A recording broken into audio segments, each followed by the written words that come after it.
so nice today. Where I live, it's a balmy 47 degrees. So we got out in nature again, and then we're probably going to dip down to about 5 degrees tomorrow. So I'm really enjoying a little nature therapy, and I hope you enjoy being down at the river like me. And I want to talk to you today about the Virgo full moon that's happening on March 7th at 16 degrees of Virgo. But before that, I want to announce our full moon astrology winner. And this month it is Doynomite. It's Doynomite. I hope I said that right. I think that it's Doynomite. And if you will just hit the link down below for Kamimi Healing Arts, you'll find my email, and you could just email me your info, your birth date, and time and location, and I will start working on your full astrology chart with energy clearing and distance Reiki. And if you want to win, just like, subscribe, and comment. You got to comment. I got to see your name in the comments to be eligible to win, and I will be doing another contest for the next full moon. And this Virgo full moon at 16 degrees, I think this is like the 5th full moon in a row that we've had at that 16 degree mark. So this is a time, if you've had your astrology chart done before, if you have your chart ready, you want to get out your chart and look to see what's going on at 16 degrees in your own personal chart. Do you have any planets, sun, moon, Venus, Jupiter? If you have anything in your chart at 16 degrees, you will be feeling each and every one of these full moons. And I am definitely feeling it. I have Scorpio sun at exactly 16 degrees, conjunct Jupiter and Venus at 16 degrees. So yeah, I'm feeling it. Are you feeling it? These full moons are really pretty intense. And I was watching Pam Gregory, fellow astrologer, who I absolutely love.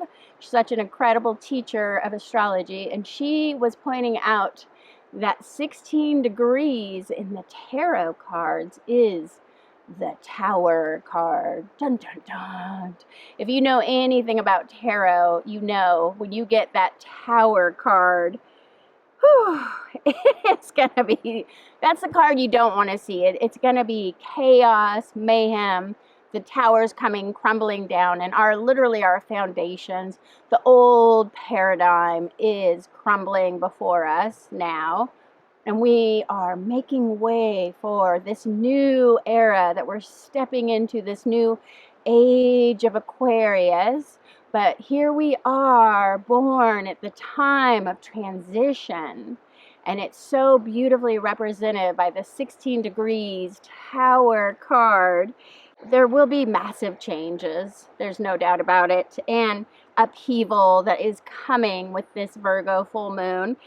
And if you are highly aware and in tune with your inner guidance system, though, the Tower card can actually indicate a spiritual awakening, a revelation, just tearing down the old ways, the old foundations to build anew, like an architect who goes in and finds a house that's crumbling in decay and just tears it all down so that something new can be born. This is that time of rebirth that we've been in, like with the Taurus Scorpio axis that we've been on.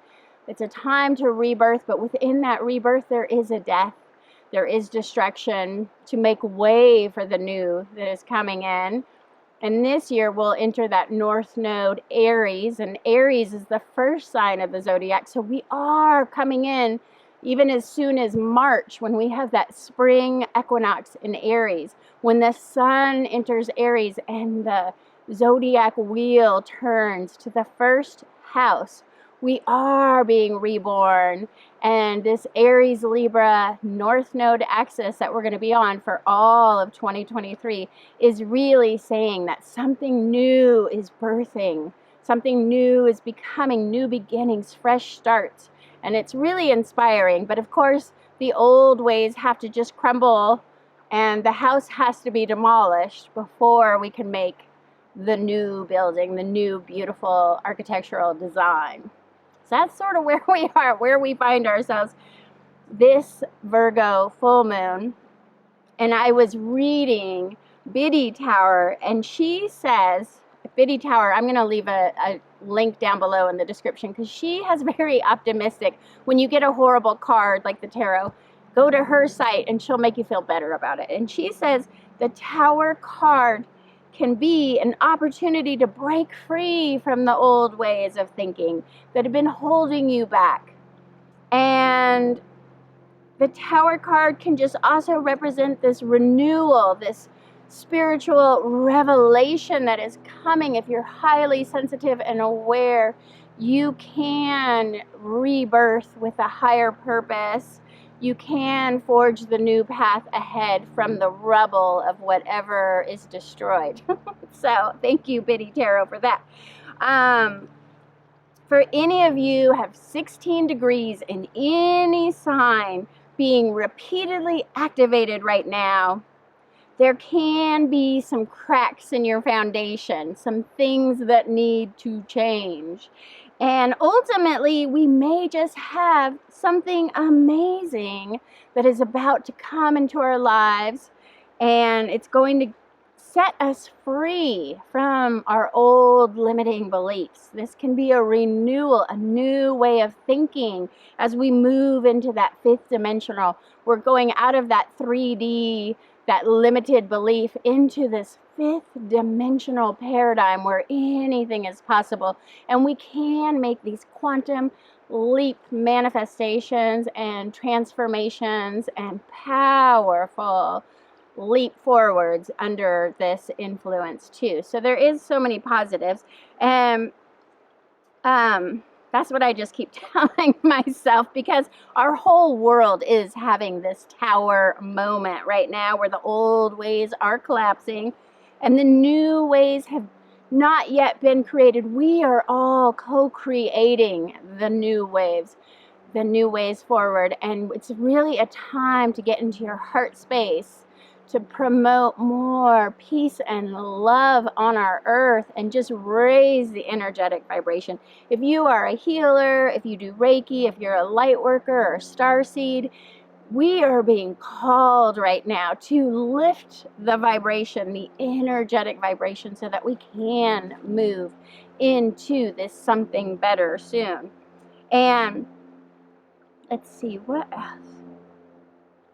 Virgo rules the 6th house of health, routines, and cleaning house. Whenever the Virgo full moon happens, I just want to clean my house and dust and get all the cobwebs out from behind the furniture, and just really, this is the time to begin your deep spring cleaning, and it is a time to just release whatever is not serving you. Whether it's those limiting beliefs or just letting go of the clothes in your closet that don't fit you and they never will, or just making space in your home, decluttering this month and getting rid of the old things that hold a lot of negative energy. Maybe you have things from ex-boyfriends or ex-girlfriends, or just things that remind you of darker times. Let them go. Just take it to the thrift store and let that go, to make room for something new that is trying to come in, something new that wants to find you, and you need to make just a little more space in your life to receive it, to manifest it, to magnetize it. And I have really been doing a lot of decluttering myself, and I really hope to use this Virgo full moon to dig in and do even more. I've even been decluttering our shed and our backyard. And I feel like every time I get rid of something, it's just creating more space. My house is feeling more spacious. I can do more yoga. I can set up an altar. I can meditate, because I have that space that I've carved out by just getting rid of old stuff. And everything in your house holds an energetic vibration. I really learned this when I studied energy clearing with Jean Hainer. And it makes you really start thinking about the things that are sitting around your house. Every little thing has some kind of energy that you've put on it or other people have put on it, and just start looking around your home and seeing what needs to go. And since I've done energy clearing and space clearing, I'll tell you, I really don't enjoy estate sales or yard sales or thrift stores anymore. I look at them so differently now. When I go to an estate sale, I just feel the sadness of this person that has gone. I feel sickness. Maybe the person died of cancer, and the energy is surrounding all their things, and I am buying a lot less stuff, which is good because I don't need all that stuff. I like being really minimalist and zen and having more space in my house than stuff. But when you go to those thrift stores, estate sales, yard sales, which will start popping up as we go into spring and summer, really be mindful about what you are taking into your home, what you are taking into your psyche, and be sure to do an energetic clearing on anything you get that has been used like that. And right before we have this Virgo full moon, we have Mercury entering Pisces on March 2nd, which is interesting because Mercury is the natural ruler of Virgo, and Mercury rules the mind and clear thinking, and that's why Virgos are so smart. They have those mercurial minds that just know how to organize things. If you want to organize your shelves or your sock drawer, man, get a Virgo involved, because Mercury, the power of Mercury makes Virgo so organized in their mind. But Pisces is the exact opposite of Virgo. On the zodiac line, Virgo and Pisces are opposite. So Pisces is a very free-floating, it's the fish floating downriver. It's not so organized, and when Mercury flips from its natural placement of Virgo into Pisces, it's like our mental state is a little upside down. We can't think clearly, and I got to hurry up and get this done before March 2nd so I can have a clear mind and communication. And even our communication is not as easily understood when Mercury enters Pisces, and that it really changes our outlook, but it can be an incredibly creative energy. Mercury in Pisces wants to write poetry that really digs down deep into the soul. It's a wonderful time for painting watercolors or making music. I picture like a bohemian house full of artists and creators just making beautiful things with this creative mind. And it's also an incredible time to just take the deep dive into your subconscious beliefs and sort of figure out what you subconsciously believe, and do hypnosis and therapy, or getting out and doing a cold plunge with Mercury in Pisces would be wonderful. Breath work, or take a tropical vacation and go to the deep sea diving. That's all the kinds of stuff that Mercury in Pisces loves. And I love to do that deep dive into psychological stuff because I have a psychology degree. And so I like Mercury in Pisces, I really do, but I just don't see myself getting my taxes done with this transit, which is going to go all the way through April.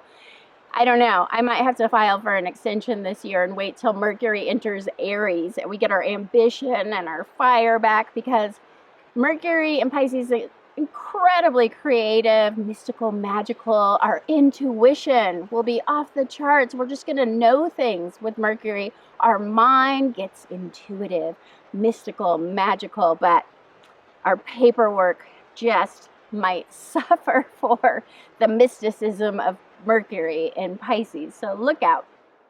And then Saturn enters Pisces on March 7th, the same day as this Virgo full moon. And that is a whole separate astrological transit. I promise I'm working on it right now. I'm working on all these astrology charts. I sold like 33 astrology charts over Christmas and the New Year, and I think I have 7 charts left. So I promise, if you've been waiting for your chart, it's within the next few weeks I will have completed the last 7. I'm in that, like a swimmer, I'm in that final laps to the finish line. And then I'm going to do my Saturn and Pisces report, because Saturn is the natural born ruler of Capricorn, the sea goat. And when the goat, that sea goat, I'll show a picture in here of the sea goat. And when the sea goat returns to the deep ocean of Pisces, under this influence, the sea goat of Saturn regains his tail. It is a really mystical, magical time for Saturn in Pisces. And this is a really big transit we're going to have from March 7th of 2023 all the way until May 24th, 2025. So we will be under this influence. We'll be swimming in it for a long time to come. And I'm going to do a separate report. It's just too important. And then on March 3rd, we have the moon conjunct Black Moon Lilith. And whew, I think I got to do a separate report on that one too. I've been really wanting to do, and I have Black Moon Lilith in Virgo myself, where Black Moon Lilith is exalted. And so Black Moon Lilith is really asking women to become empowered, to speak their truth. And when the moon conjuncts it, it's really going to give us mystical dreams of women empowerment and so much feminine, internal intuition. Again, so many aspects are tapping us into our higher mind, our intuitive mind, creative, mystical, magical. It's a wonderful time to be alive. I love this.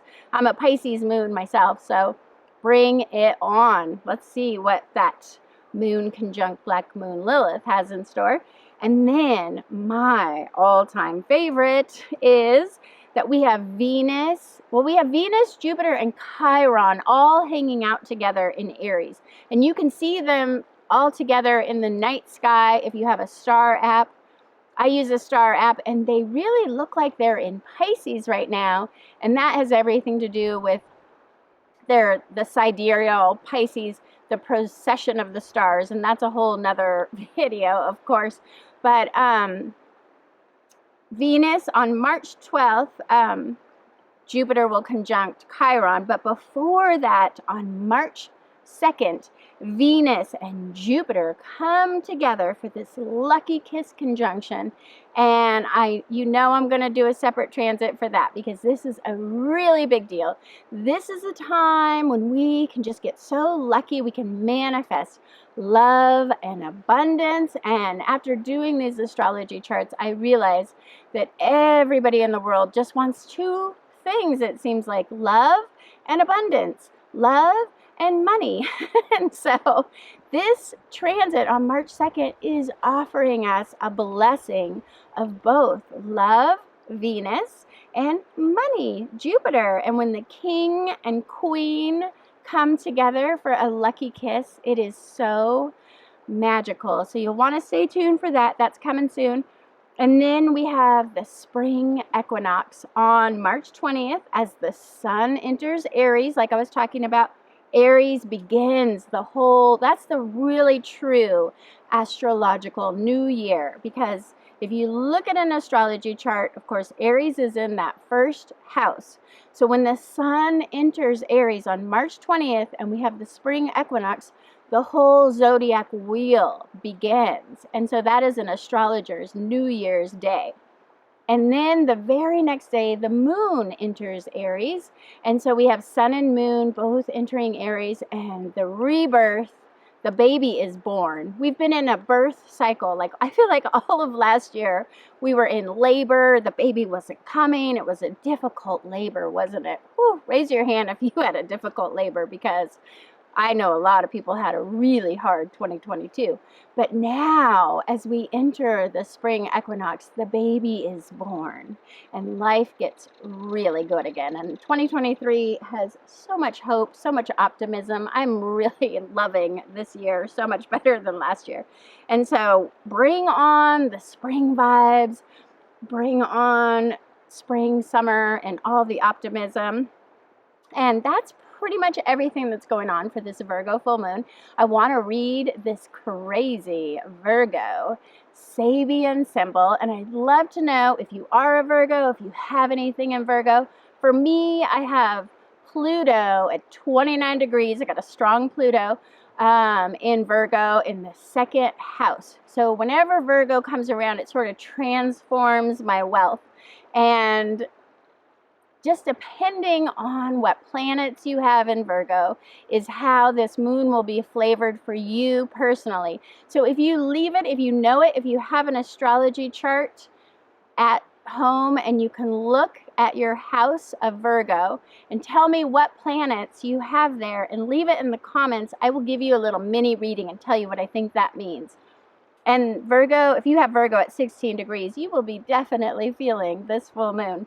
And Virgo at 16 degrees, the Sabian symbol, which was predicted by Elsie Wheeler in Dane Rudyard's Sabian Symbols. This is her intuitive impression for this degree that the full moon lands on. And it is, in a zoo, children are brought face to face with an orangutan. And the keynote is a direct confrontation with the wild power of primordial nature within one's self. Just take that in for a minute. I gotta repeat that because that's crazy. A direct confrontation with the wild power of primordial nature within oneself. And this represents an unfolding of information, an educational experience like a field trip, taking kids out into the world of transcendental activities. In every hidden moment and motive and deep energy has to be led out and then objectively faced. And some ape-like species are actually throwbacks resulting from a perversion of the male archetype when it belatedly came in touch with the elemental energies of an adolescent Earth. There's a lot to unpack here. This is so Virgo for it to be so complicated. So here we have a confrontation between future-oriented modern-day children meeting up with this wild primordial animal, the orangutan. And that once wild primordial power is now directed towards one's mind and has been immensely magnified by modern technology.